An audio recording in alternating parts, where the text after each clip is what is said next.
over 15,000 people in the past 3 years. So Jeffro, welcome to Two Friends on Facebook Without Coffee. Thank you for having me. I mean, it's quite a surprise. I hadn't thought of coming in on Facebook Live in a bit. But since you invited, I'm like, why not? Why not? Let's give this a shot. Yeah, basically, the reason why I started to do this kind of stuff online. Some people say, Felix, why you always wash your dirty laundries in public? Then, like you so bepaise one, or you like so shameless one. So, but the thing is, like, I think that it actually adds value to people because most of the time when I see, or rather everywhere I go, my experience with a lot of people is that a lot of people have difficulties in number one, admitting that they are imperfect. As funny as it is. And then number two is once they admit that they are imperfect, is not many people are willing to reach out and do something about it. So by putting myself to be this, this what do you call it, white rat, lab rat, or whatever you want to call it, by being coached live, right? I'm hoping to show to more people that it is okay to be imperfect. It is okay to not have so much, like, to have whole life figured out and all that stuff. And by being open and vulnerable about certain facets of ourselves, we actually can be, in fact, be even more inspiring to people. And I'm getting a lot of people who send me texts and PMs. Hey, Felix, it's so inspiring to see you be getting coached on love and romance.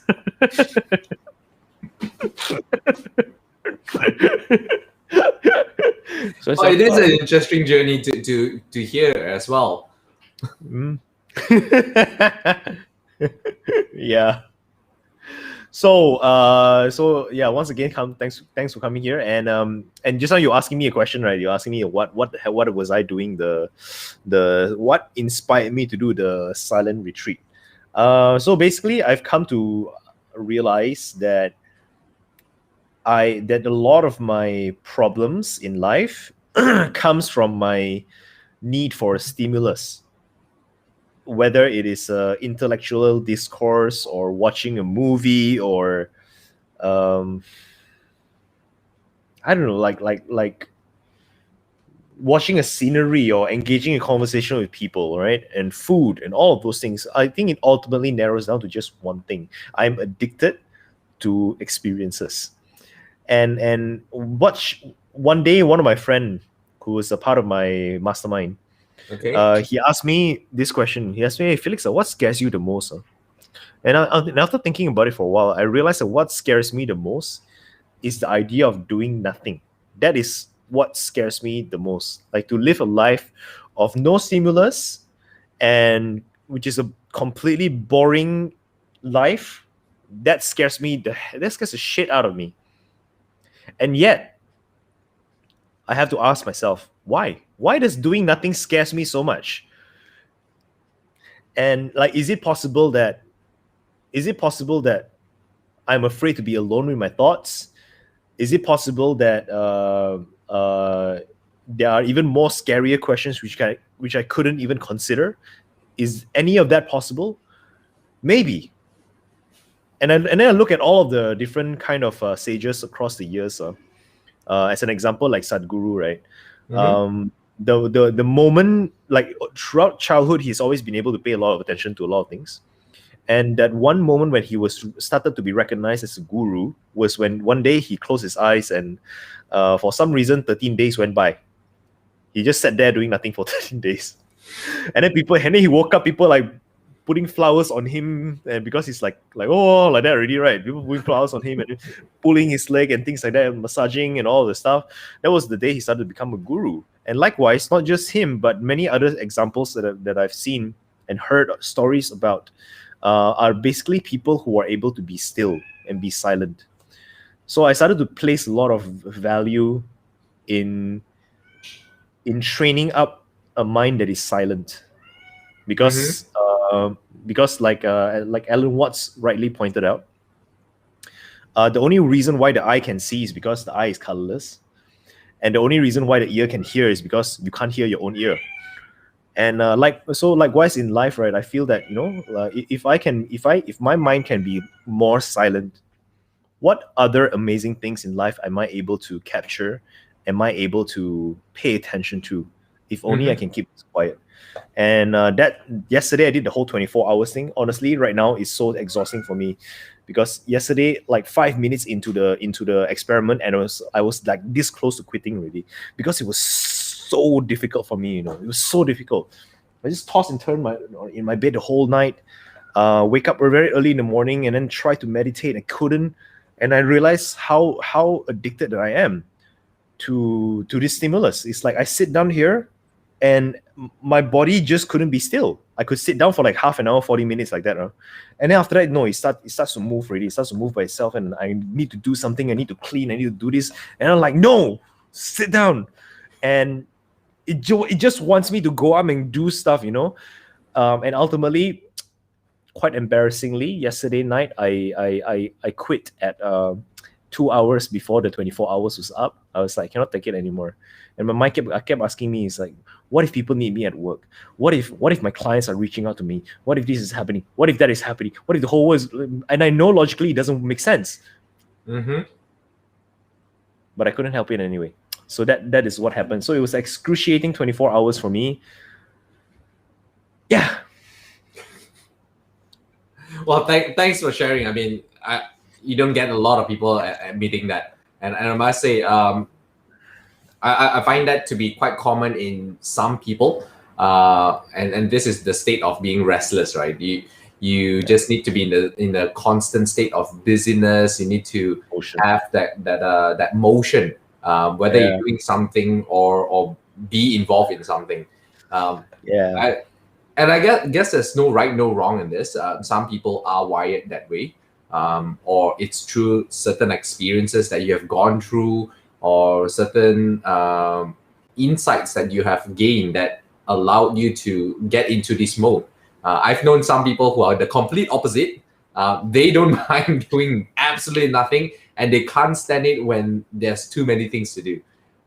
So that there is always that flip side of the coin. I wouldn't say it's entirely wrong or not, but I guess if you do need to rest, then rest you need, right? It's not to force yourself into resting, but just recharging whenever you need, lah. Yeah. So with that being said, like the other day you sent me a personality test. So it's a DISC personality test, and I'm sure a lot of people who are watching here, when the moment you guys listen, yeah, DISC, of course lah. Which is the reason why I purposely didn't write DISC personality test. That is the reason why I purposely wrote down in my thumbnail, "Who is Felix? My shocking personality test results," to clickbait all of you guys into clicking and watching this video. Very smart, right? Yeah, well, it is. And I guess I gotta thank you for doing that. I did not think about that from that perspective. But yeah, today we are going to explore a little bit. Then again, for everyone who is watching this, take it with a pinch of salt, because this may not reflect you or may not be what it is about Felix. It's just an observation based on the scores that we've gotten out of the report. So I'll be reading from an observation point of view, not saying that this is him or it will be him, right? So Wow. I'll leave it to Felix to let us know whether it's accurate or not. At the end of the day, what I'm going through is basically a journey to increase the accuracy of how I interpret the report as well, because I'm going through a series of studies, undergoing and understanding what are the different types of behaviors under certain situations. So that's something that we'll be going through today. Yes, but who knows? Maybe it really is shocking. Well, it could be. I don't know whether you are aware of it, or maybe you're already aware of it. So let's find out. Let's find out. Wait! Before we begin, just in case somebody has been living in a cave somewhere and don't know what DISC is, right? Like, what is DISC personality test? Okay, so I'll leave to everyone else to go and figure out the definition of all this DISC personality test. But typically, what we'll be going through is just a behavioral assessment to know how you behave in certain situations, whether at work or what we call in public, whether you're functioning the same when you're at home with yourself, or under pressure, right? There are other areas that you can look into, but we'll be focusing on these areas. Now, if you're wondering what DISC means, I'll give you a very simple interpretation. So D is simply for dominance, or in other words, driver. So that means someone who does decision making. So DDD, right? I is someone who is influenced. It's someone who is invigorated. There's a lot of energy. Someone who has inspiration. So you can also tell that's the I. Someone's always out there. S, in other words, it's steady. Someone who is steady, someone who cares for stability, and it's a very people-oriented person, right? And this is usually oriented from a back scene, not so much like the I guy. And C, there's a very long word with conscientiousness. In other words, conscientiousness. No, even I get tongue twisted that way. I'll give you the simple word: careful and cautious. Right. So as long as you have these two, that's basically the C. Right. Okay. And by the way, this is Pudding. Hello, Pudding. She needs some attention, so she jumped onto me. No, already she likes to come around here, so that means that she wants my attention. So okay, I'm gonna carry her until she's tired and drops out of herself. Drona says hello. Hi, Drona. Nice. Thanks for tuning in. Hope you gained some value tonight. All right, so let's begin. Pudding, are you ready? No, she's ready. She's fine. Let's begin. So I'm gonna begin, and I am going to get us a share screen here so that we can all see what I'm referring to. You got it? Oh, you have the function? Yep. Okay, there you go. Okay. So so we should be able to see a graph, and you will see 3 different graphs from the left, middle, and the right. So for those of you here, if you've never seen such a graph, just bear with me. I'll walk through with you as I'm going through with Felix as well. So I'm not going to be debriefing everyone else here. I'm going to be solely on the report that I've gotten from Felix's point of view. Okay, so we see there's graph 1, 2, and 3. And I just want to share with Felix where left side, as we are looking at it right now, we are looking at a graph that says this is expected of me. So let me just go ahead and circle this. So this is expected of me. So oftentimes what this means is this is what I have to be, this is what I want to be, or this is what I inspire to be. So this usually happens when it's at the workplace. It's where we also put on our mask. In other words, this is our public self. Okay. Now, what on this middle side here, it says this is me. This is usually where we can see the true self, which means we're comfortable, we could be at home, we're authentic, we unmask, or in other words, unguarded. So in another word, this is the second key, which we call the private self. Right. So for those of us who don't know, you have different phases, right? The public, the private. And then we have this other part here, which says under pressure. Well, this is the pressured self. So typically what this means is when you feel challenged, when you are uncomfortable, in some cases where you could be very stressed. Now, earlier I talked about the mask. The public self is when you have your mask on. The private self is when you put your mask down. The pressured self is when you suddenly lose your mask. So what happens then, right? So we'll be exploring in these 3 different areas. Okay. So yeah, so for everyone's view here, yes, Felix. So public means how I think I behave in public. Is that right? It could be how you think you behave in public, how you want to behave in public, or how you want to show others. Right? It could be showing the best of yourself. It could be showing how you work or how you want to be seen. Right. So that's what public is. Awesome. All right. So now we move on a little bit deeper, and we can see that there is numbers on the side, 0 to 100. Now, this doesn't mean that the lower you score means the lousier you are. That's just not true. It just means that in some areas, it has a different interpretation. So there are 4 different zones here. I'm going to use a different color right now. So as we can see up here, this is 75 to 100. This is usually the natural talent, natural strength, or in other words, we call it talent. Okay. Yeah, so this is what others may need to put effort, but for you, it could be effortless. Then we have, This is so shocking because like a couple of years ago, right, I did this and my result was DSC. So I was actually my lowest. Yeah. So I kind of changed over the years, I guess. Yeah, it could be something that you've done along the way that helped you boost the eye, or you're still boosting the eye, in which we will go into in just a moment, right? So, I see. yeah, so for those of you here, you may be able to reflect on yourself as well as I'm going through this. If you're very similar, you might share the same traits. Then please come on and connect with Felix to see what he's doing to boost certain states up.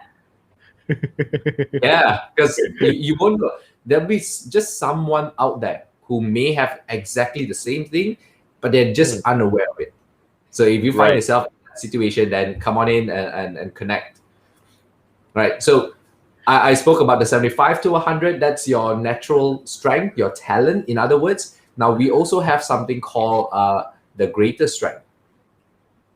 Right. So I'm just going to put greater STR for strength. This means it's your second nature, something that you're very strong in as well. It may not be as prominent as your talent. However, you are still very good at it. In other cases, you just put little effort and you're still good at it. And we have this 25 to 50. This is where we have we call the support strength. Now in support strength, what's interesting in this is you only use it when it's needed. Means if the situation calls for, if the situation doesn't necessitate that you do it, you can choose not to use it at all. Oh, okay. Yeah, so you have this ability, may not necessarily use it. Yeah, so I'll explain it a bit. Now 0 to 20, this doesn't mean bad. It just means that if you want to improve, these are the areas to consider. So I would say these are areas. I need to be more sensitive. Improvement. Only when you want to consider it. So it's not a must, in which many people may misinterpret it. Oh, I'm there. So should I boost up everything else?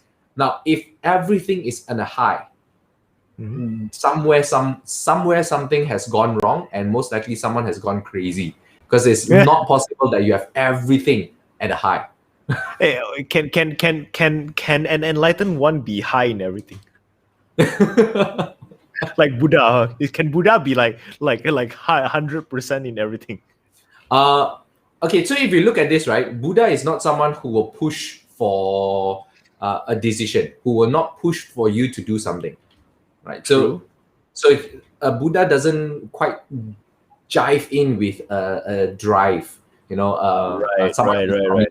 They don't come in and stand and say, you must do this. In fact, they leave you to think about it. I see. Okay. Yeah. True. So that is not possible. Yeah. So it's quite difficult, because in some areas, there are some conflicting parts in which I will also be sharing here as well. So that's where we will be getting a little bit more insights on the different type of styles. Okay, so this is a little bit of insight, just explaining on this part. Let me go ahead and erase all this so that we can get it out of the way. All right. Okay, so now we're going to move from one graph to the other. I'm going to start off with graph number 1 here. So basing on graph number 1, without looking into what you were doing, an observation that I've got. By the way, Jeffro, just for our mobile viewers, right? Are you able to zoom in closer? Zoom in closer. Hang on, let me just go ahead and do that. Are we closer now?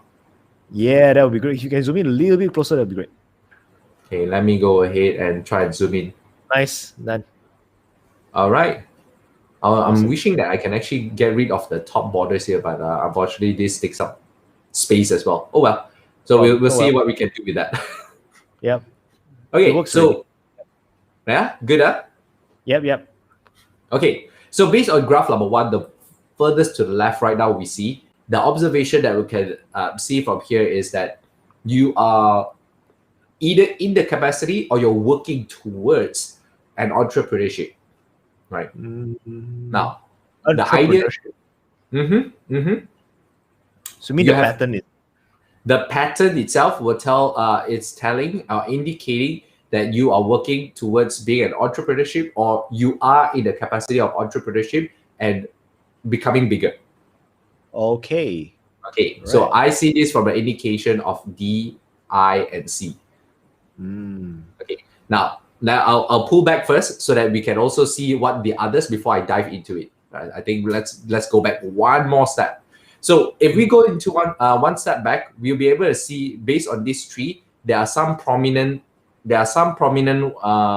traits in all of this tree. So if we look at, say for example here, if we look at graph number 1, your prominent ones are these two, right? So I and C. At the same time, you have D supporting here. So let me just put a D at the side here. And if we look at here, we have I, S, and C. I, S, and C. Yeah. If we look at this part here, we have I and C, right? So the other two we can ignore it as being a supportive because they are in a similar one we consider as a low. So this is a very much prominent one as compared to the other two, right? So this is I and C. So the one that is very consistent is the I, and a little bit of that C that fluctuates in between. Do we see that? Yeah. So it means that in public, my C is I am more calculative in public and less calculative under pressure. Well, Is that what it we'll means? see. There's a combination. I wouldn't say you're more calculative. I would say you are more careful, right? So Careful. yeah, more careful. So a characteristics of C is someone who likes to make up plans, someone who likes to craft out strategies, organize things, and basically what you're doing is essentially to have certain control in what you do, right? So Yeah. if we go to graph number 1, we can see that in this capacity you have a D as well to support here. So this is typically one of the characteristics that we would say towards a entrepreneurship. Someone who inspires to get something done, and you have a plan to do it, and yet you have a drive. So you will see here a little bit of assertiveness. So you can see that usually happening with entrepreneurs. They have a plan. They are inspired to do something. They know what they want to do, and they will work up as much as they can. At the same time, they are willing to take some risk. Yeah. I used to be a control freak. So back then, right, my D is like extremely high D. My I was like almost non-existent, and also very high S and lesser C. What do you want? Okay. So nowadays I try to let go as much as I can. And only when everybody's losing their heads, then only I step up as a leader. I see. That makes sense. Okay. Yeah. But what extra. changed? What changed from then to now? Like, if you were high D and a lower I, then what made that switch? What was something that made you decide to change? Well, it came from accumulation of experiences. I noticed that the more I insist that things to become my way, the more resistance people have towards me. I came to realize that, and I through a lot of business trainings and leadership trainings, I learned the need to be more in touch with the team members and getting alignment and all that stuff, and that kind of lowers down my insistence on doing it my way. But what really tipped me over completely, right, was a quote by Sadhguru. And this happened directly after I participated in inner engineering online, and basically the quote was, the weaker your personality, the stronger your presence. Okay. Yeah, because personality meaning this is me, right? This is me. It's all about me, right? So I became the diva. I became that, prima donna. It has to be my way and all of that stuff. It's all about me. But when doing this one, you notice that people start to reject in their mind, in their subconscious, they start to reject you as a person. So whatever it is that you do, right, whatever it is you ask them to do, it will hold less power. But someone who is desirable, someone who is magnetic, a leader who is magnetic, there's a difference, a very subtle difference, but there's a difference. It's kind of like I think those ladies who are watching this right now can tell. It's like if you ladies have ever been courted by a guy like who is like really powerful, as an example, like 50 Shades of Grey powerful, the guy, you know what I'm talking about. Like, the guy is like, do this, and then the girl is like, no, I must do it, right? But it feels so easy to do, And likewise, me also. I mean, I not necessarily been courted by girls, but there are many times where girls ask me to do things, and I'm like, yeah, I must do. And and that is power. That is not like you must do this. There's no need to raise voice or force people to do stuff. So I started to realize, if I can just be, right, and I can just allow myself to be more formless and less reactive, people tend to cooperate better. So I then start to really focus on, rather than getting people to do what I want, I ask myself, can I help them get what they want instead? And can I be a servant? Can I be a servant? Can I be something that people use, rather than seeing the world as though, like, what can I do with this person? What can I do with that person? So that over a period of time, constantly reflecting on myself and the way I show up in life, it has this massive shift from like high D to like now supportive D. So when people are losing their heads, they need a leader, then I will step up lah. But other than that, I think it's much better if, let's say, those people who were like me in the past, if they really, really, really, really, really want to be the leader, it is much better to just let them be the leader lah. Well, can tell that the connection to this part here, where we can see that the D is at the supporting strength, right? If someone can do it, let them do it. Otherwise, you will do it. Yeah, so much less effort. Let other people do it. Well, I'm glad to hear that. That transition. And that being said, this word itself, transition.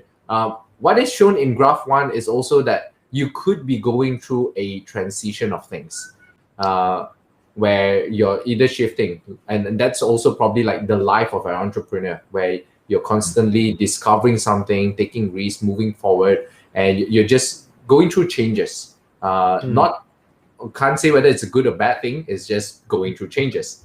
So do you agree with that? Yeah, I agree. With transitioning, something very funny. I actually literally, for my last birthday, I engaged someone from Artworks to draw a piece of art for me, which is now currently being hung. It's like a big ass piece of art, and the reason why this art came about was because I joined a business course, which is course sorcery, and in it that we need to do a vision board, and I'm like, but I got already what I want already. Like, there's nothing else for me to do a vision board about, So and then the facilitator said, then, well, if let's say there's nothing else that you want, then what kind of person do you want to be? Like, how would you like to be? So is that have do be conversation, right? So and that's an interesting thing. So I asked this guy to draw for me a picture of Earth, right? And it's a picture in front of the Earth. There's a man who is doing like that, okay, and this man has no head. The head was completely dissolved. It's like that end game scenario, the Avengers where people like dissolve and then turn to dust. Turn into dust, right? So this man has the head, from the head to the torso has turned into dust, and the dust is scattering over the world. So yeah, I would say it's a transition. I am constantly attempting to have less of a personality, to become nobody, no mind, no self. Yeah. So I would say it's very accurate actually. Oh, okay. Well, good to know. Good to know. And by the way, for the record, for everyone here, I'm still interpreting based on the report. It's not observation of Felix as a person. That one I will let you know if I'm adding any information extra to that. Well, it's pretty accurate so far. Yeah. So based on the same graph that we're looking at, because of this few qualities that you have, you're more daring to explore. In other words, also we could say an observable trait is that you're highly flexible and dynamic. Probably throwing you in any kind of environment, you'll be able to thrive when it comes to this situation. Right, so it could be any challenge, virtual, you can still thrive. You'll find your way around it. You have that optimism, you have that hope to move forward with. Well, having said that, every situation except heart-to-heart things, my ass is not so high.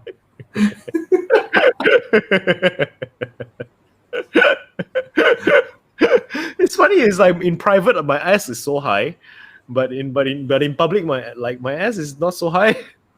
Okay, so we'll come to that in a bit. With the drop, what does it mean? So S simply means like for steadiness, and in another sense, you want peace and harmony among people. So typically, people with a very high S, they tend to be someone who is really good with people, a diplomat. They tend to be very nice, very accommodating, right? Anything at all, they are always okay to do it. They're always willing to lend a helping hand. In other words, no matter what it is in the eyes of others, people who with high S, they're always very steady. Right? Are you okay? Not okay, je. Can you do this? Can. You got time? God. But on the flip side of things, for them on the inside, they are rushing for time. They don't have enough. They don't have enough energy. They just can't say no. Yeah, they're just fine, right? Fine. Yeah, they're always fine. So people with high S tends to be someone who is what we call a pleaser. They put others way above themselves. So they want to make sure that everyone else is okay. And if everyone is okay, they are okay. In some cases, but they are not okay. In some cases, what we call is a self-sacrifice. Yeah, they become a doormat. Yeah. So when someone drops the S, it could mean that they know what else is important other than just getting a yes from everyone else. It doesn't mean that people are not important. It means that they know something else is of a priority. Get it done, then maybe they will go back into their natural self of becoming a very nice person. So high S can be controlled depending on the situation as well. Mm-hmm. Yeah. So now, interestingly, if we look at graph 2, graph 2 is an ISC, and an ISC here typically means that you're a people person. You're not so much of a rules and regulation with people, like they have to do this, they need to meet a certain standard. It's quite chill, like you like to hang with people, inspire others. Again, the qualities of optimistic, sociable, and hopefulness is there. Yeah. So in other words, this is where you become the beacon of light in someone's perspective, that you're able to connect with them because you have the people quality, the I and the S. Now I guess this is the reason why I do so many private coaching, I guess, huh? Do people often consider you as a counselor kind of thing? Not a counselor. I don't know. Someone that they can come to. Someone that they can come to. I'm like I'm like an old man, lah. It's like you got problem, huh? You got problem? No problem. Go to see Uncle Felix. Okay, on. Yeah. So in other cases is what we say, like you're like the counselor. People like Felix can solve. Felix has a very good point of view. Felix can turn things around. He knows how to see things from a different perspective. go speak with him. Hmm. Yeah, so that is you in a person. I would say your true self is someone who is in that kind of a zone, right? Very people oriented, and you have your own charms, you have your own way around things. And we can see that in some cases you can be very strategic with people as well. You know how to move them around. You know how to guide them around, and that's basically a skill that you would use whenever necessary. Okay. How do I increase my ass in public? Increasing your ass in public means getting agreement from people. You can increase it in ways that before you decide or before you roll with it, have a chat with the people that you're working with. I If see. you're working with your team, to include them, to know their point of views, to work with them. So someone with a high S, when it comes to work, it's always taking care of people's welfare first. Yeah. So Accurate. yeah, it's there's no wrong or right in some areas. It's just what works for you. So whichever works for you and gives you the result, that is what usually I would say stay with it until you find that it's not so useful or helpful anymore. Yeah, the public side of me is definitely not so helpful because I don't pay enough attention to people, and that's why my communities are always very small. So it will grow to the point where it is beyond my capacity, and then it just stagnates over there. And the reason why is because in public I'm like that, but in private I'm like that, but in public, emotional availability not very high. Yeah. Well, it also depends on what you're focused at, right? So if we look at the public self, it could be something that you're working towards to. And for this moment, these are the strengths that you would need for now until you achieve a certain status or a certain goal. Then that may change again. What I would usually recommend or suggest to people is you can't do everything on your own. Again, even Buddha cannot have all high points, right? Like what we mentioned earlier. So what does that mean? It means that you need someone else to help you with this. And that's how like Tony Fernandez comes into the place, high S, but he may not have all the plans. He need to find someone with a high C, right? Or someone else who's going to be working with the people. So it's always that kind of balance that keeps us as a person sane, because we can't just, I don't want this, I'm going to do that as well. And if we do all of that all together, absolutely, you're pushing every part of us. Essentially, we're not going anywhere at all. Right. Got so it. if you're stretching everywhere like a balloon, you're not going anywhere further. Yeah. So that is the graph one. Graph two, relax, people oriented, people like coming to you, and people are attracted to you in this sense. Right. So graph, your typical self is it's a very natural charmer, I would say. But yeah, really? I'm a charmer? Yeah. That's a shocking one. Well, how often do you let people see your true self? My true self is kind of like on display. Whatever I am at this moment, I am at this moment. I don't try to hide it. No, it's not so much about hiding things. It's about how comfortable you are with people. That really true self when you're you, right? How often people are there when you're you there? I think I am myself most of the time. Except if I'm like unconsciously putting on a facade. But then again, if I'm unconscious when I'm putting on a facade, then I wouldn't know that I'm putting on a facade. True. Yeah. Right. Yeah. Well, again, I wouldn't know how you are, when you're with yourself alone. Right. This is probably something that we could take it further and see later on as well. And you can also check in, right? Because we can see there's that differences that's happening here. Now, again, just a reminder, nothing wrong, nothing right on this side. Just a difference, in how we do things. Some people would have very different worlds. We're not saying that this is entirely different. We're just saying some things have shifted. So like for example, when you are with yourself in a comfortable state, you don't have to decide. You're not someone who pushes for things. You're not an assertive person. Right? When it comes to work, then a tendency for you to push to make things happen is that, right? Okay, things are not going well. Let me step up the game. I'm going to take charge. So we can see that's the difference. When you're more relaxed over here, you don't need to have things under control. You just let things flow. You're just gonna be chill with people, right? So if we use the private self here, as we can see here, in the context of a work, the chances is we may see some parts that are not going to go through. Like for example, a person with a low C here, you can see, would have very little follow through. So you probably say, yes, let's do this.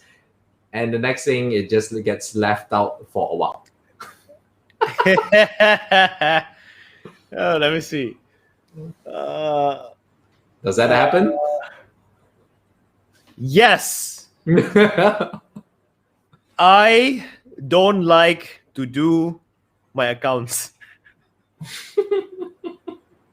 when I got my accountants, this is the first thing I literally told them. I said, I will give you all my password. I will give you all my accounts. Leave me out of it. Can you do that? And they said, we charge you more. And I was like, okay, let's do it. Yeah, because those are the things that, in your true self, it's not something that you want to be indulging in. Nope, don't like it at all. Don't like it at all. Yeah. Interesting, huh? So up to here, how much do you agree with what has been shared? I think I agree almost 100%. I do not know what I don't agree with. Let me see. Well, I don't agree that I'm a charmer. Yeah, like I've never been accused of being a charmer before. Yeah. So, but aside from that, everything else is like pretty spot on. Okay. All right. Then I'd like to take you to the last graph here. We see graph number 3, which is quite interesting. It looks quite similar to graph number 1, but some variance in some areas. If I look at graph number 3, this is where we talked about under pressure. When things don't go according to plan, or in other words, when you lose your mask. So based on this part here, this is very close to a 50% line. You can see all these 3 points. Hang on, let me just draw here. So we can see these 3 points are here, right? Your eye is definitely still high up because you are still optimistic in when you come across trouble, right? So you'll probably be able to navigate around it because you're hopeful and you're still very optimistic with the things that you are doing. However, it could also mean that under pressure, you may tend to be everywhere. You may tend to do things and do everything at the same time. So in other words, kalang kabut lah.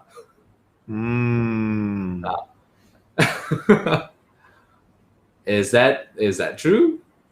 Well, I can't remember when was the last time I was under pressure. So the most pressure that I go through is to be honest in the business simulation games in Frontier Training, so when we do games like that, because the game is meant to break us, so it's like but then again, the last time I played those games was like pretty long ago. I think it's like even before the lockdown, and over the lockdown I have gone through many changes as a human, so I'm not sure anymore. Well, this is again, we don't know this until we explore further. We see it. Yeah. So as of here, this is what I'm getting about. This is basically telling us one info, right? Again, if you are not sure, then it's okay. Take it at face value right now. So what else could this mean? As things could happen, and you can get things done eventually. It's just that you're everywhere. Basing on this part, it shows that you are everywhere, and we can also see there's this part here, which is the D is at the lower part, hang on, let me just bring it down. The D's at the lower part as compared to the graph number 1. So you're not so much of the asserting control anymore, right? And we can also see these two. So these two becomes more prominent, I and C, which is usually the conflicting thing.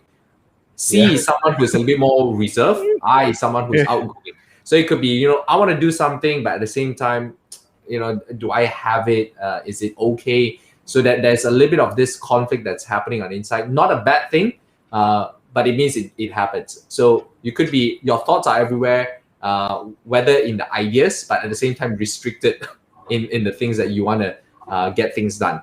So it's quite interesting that someone would be in this position. It does happen. It's not something entirely bad. It's just that now that someone is aware of it, if you are aware of it, or anyone else in the audience, if you are aware of a situation where when you're under pressure, you want to get things done, but at the same time, you want to have so many plans. Your plans restrict your ideas. If you know that that's happening, so you select either one. If you want to go with all the ideas, flush it all out first, then only make plans. Don't think one idea, create 10 plans. Actually, you have still another dozen of ideas that you haven't explored. So don't restrict yourself by all these plans and perfection that you need to have under control. Get it. I get it. Yes, I understand. Yeah. So that is typically that particular flow. Now, there's also something that I kind of observe. And this is something probably I would like to ask. And if it's okay with you, right? Now, there is a possibility based on this that we can see that you might, you go to work, or when you're in work mode, you go all out, you're driven, you do. And then when you sort of get home or you wind down, you feel very tired. In other words, like an Energizer bunny on high all the time, and then suddenly right now, the moment you switch off is boom, straight zero. Yes. That happens? Let me add in a little bit over there. It is not that I am Energizer bunny, switch high, and then when I switch off, it becomes zero. It is more like I'm Energizer bunny, switch high 100% of the time, and it never goes off until there's nothing left in the tank, and then I shut down. and then I recharge again. And they go the cycle. Yeah, seriously. It's like lately I've been building the mountaintop Discord server, right? Yeah, my mind is so absorbed with the building of the server, man. It's like so many of the things in my life are completely out of balance just because I'm building that stuff over there. And I think there's a distinction over there, which is what is my job and what is my passion. When it comes to things that feed me, things that I do for exchange of money, right? I would do just enough only, I wouldn't go overboard, man. But when it comes to things which is very meaningful for me, yeah, overboard all the time. Hi. Yeah, and what tells me that is because, like I mentioned, your graph 2 and graph 1. Graph 1 is very, I would say in the world of business, in the world of getting things done, like the entrepreneur spirit, that's what you have, and you've just explained that, right, with the Discord, and you're getting things done, you're pursuing something, and that's where you want to give your best. But your true self, where your comfortable self, that doesn't require that. Right, so that it's very chill. So there's a chill part, and then there's that high ramp up part. So based on this, where we can see under pressure and at work also like that, very similar. So that gave me an observation point where you might feel like when you are resting or when you go home, shut down, you're completely empty on. Yeah. So is there advice that you would like to give me? What we can say is this is basically the call for you need some me time now. It's not entirely shutting down yourself or not thinking about anything. I think that works for different contexts. If someone wants to detox their brain, but if a me time means spending time for yourself, spending time either rediscovering or having fun.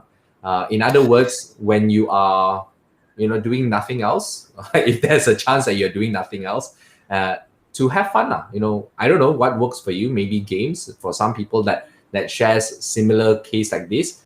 It could be a walk in the park. It could be hanging out with friends, talking about some really fun stuff, non-work related, non-world saving topics. Yeah. But my idea of fun is to work. No, that's because you have something else called the restlessness, and that's basically probably I would say the guilt of when there's nothing. You feel like there is a guilt of doing nothing, or maybe because the time is short that you want to make the best out of things. Someone says salsa. Ayyo. Salsa also can. It could be fun. No salsa, no salsa. Let me tell you, like for an obsessive person like myself, right? The last time I did salsa, it went on for like 6 days in a row per week. It's like it's not. Yeah, cannot control. No. When you say 6 days in a row, like were you having fun 6 days in a row? Yeah, having fun. No, the problem with me is that if I put my mind on anything, right, it becomes obsessive. Like I become too crazy about it. You see. Yeah, explore. So you go down that rabbit hole. Yeah, I go down that rabbit hole, and I got like 2 failed relationships in salsa scene. So no. It's too dangerous. No. Don't want to do that. Well, it's to take things. I mean, at the end of the day, the idea here is to take things a little bit lighter, finding fun in any way that you can think. We don't know what works for you. I'm not in your shoes, so I won't know exactly what are the fun that may keep you excited, but yet not too heavy, right? So for some people, I know that it's just a walk in the park. It's playing with their cats. It's going somewhere else, taking a drive. My case could be playing games, reading a book. That is light. Yeah. So anything that gives me that me time, allows me to recharge. But if you feel stressed while doing any of those recharging moments, then that's probably not the right one for you. I don't feel stress, actually. Well, that's a good thing. Just saying that if you do feel stressed in doing any of it, then no. Okay, got it. Yeah. Oh, someone says you are a good dancer, Felix. I was a good dancer. I don't know who, because you see the thing about restream is that I can't tell who is the person writing it if, let's say, the person is from my Facebook group. So because of privacy protection, Jacqueline, is that you, Jacqueline? Tell me if that's you. I think it's Jacqueline, but I'm not sure. Very interesting. Because Jacqueline is the only person inside the Facebook group who knows it, or Jamie, who knows that I used to dance. Yeah. All right. And then you see, when I cooked that time, I became overly obsessed with cooking. Yep. There was one time, I think 2 years ago, for Christmas, I did this dish called. I was like, how can I make the most amazing turkey ever? Sorry, do you still need the share screen? No, basically we're done. Unless you want me to, give you any more insights on the report itself. Is there anything else that you want to know? Let's see how it shows up later. But basically, two Christmas ago, I wanted to create the most amazing turkey dish. Oh, Shida. Okay, nice. So amazing turkey dish, right? And I created this. I created this dish called the unreasonable turkey. And the reason why it's called the unreasonable turkey is because it took me 5 days to finish the dish. 5 days. Oh, wow, 5 days. Yeah. You know the sauce, right? I boiled the turkey bones with pork bones with chicken feet, right? From 40 liters of water to 1 liter of stock. 40 liter to 1 liter. 40 liter to 1 liter. And then, yeah, and then the chicken was like, one of the guests who came, right, he was like, this is the most amazing turkey I've ever had in my life. And it's like, but it took me 5 days to create it.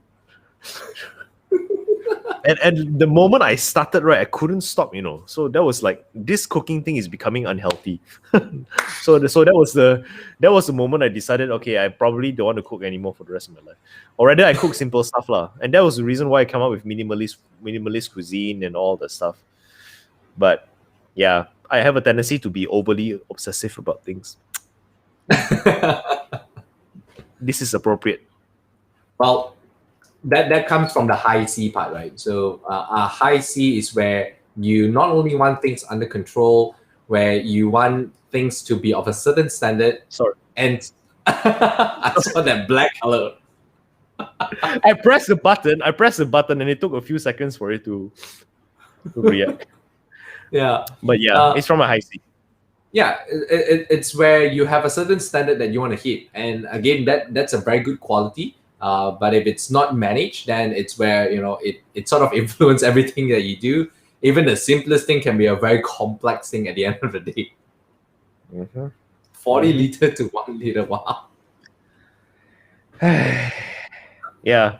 And then during Chinese New Year, after that Christmas dinner, Christmas lunch, right? For Chinese New Year, I also did a Chinese New Year dish. Wow, it was overly complicated as shit. I don't know what the hell was I thinking. But I did so many things. It also took me, like, that one was worse. It took me 2 weeks to prepare. 2 weeks. It's like, who in the world? Oh my god! Most Chinese New Year dishes I know, right? It's like, Chinese New Year reunion dinner. Okay, 1 day before they started to prepare. So it's like I'm cooking for the whole kampong like that,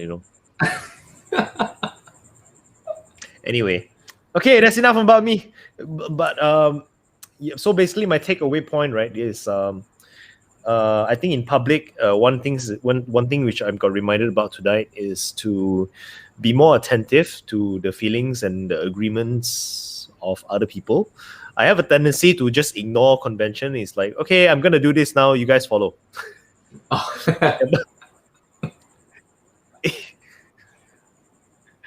Not in the group, not in the teams, but in like if let's say I have a group of clients, I'm like, okay, I'm gonna do this now. Clients say, what? We didn't agree to that. So I have that problem.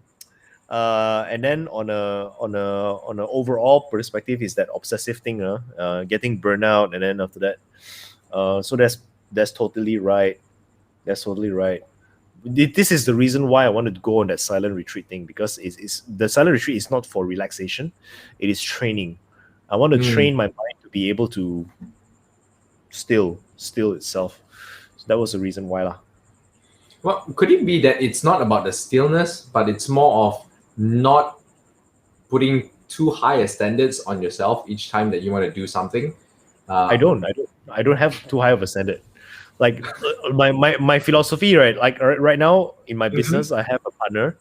The culture that we have, right, is just 1% better. Like that's all. So they're in the people in my among my clients, among my partners, I'm like the most chill when it comes to things. It's like it's not about doing things properly for me. It's all about progress for me. But the reason why I got restless is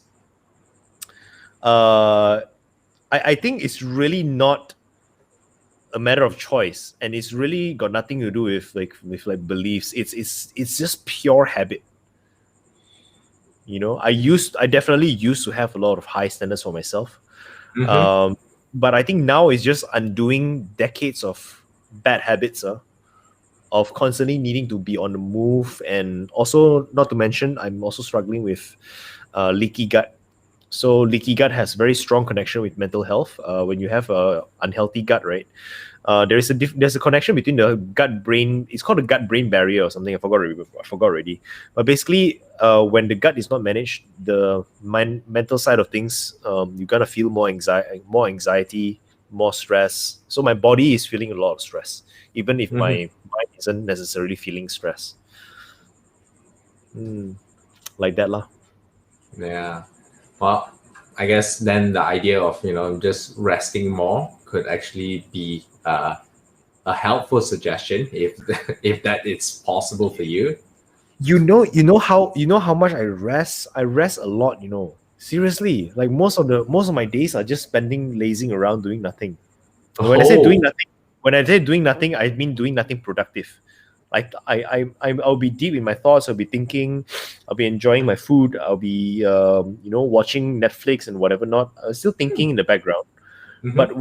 But it is different from the level of doing nothing that I went through in the silence. In the one day of silence, it's like no stimulus, and I try to picky rap, right? Picky rap is when you Yeah, do picky rap, you just focus on this one, or you just focus on the sound the or sound, side yes. or whatever. So I'm trying to do that, like just focus on only one sensation. And when you are so focused on the sensation, nothing else occupies the mind. Mm-hmm. But my mind is so stubborn. It's so stubborn. I'm doing this one right. I can hold this. I can hold this for a while, and then it lie out, lie out, lie out.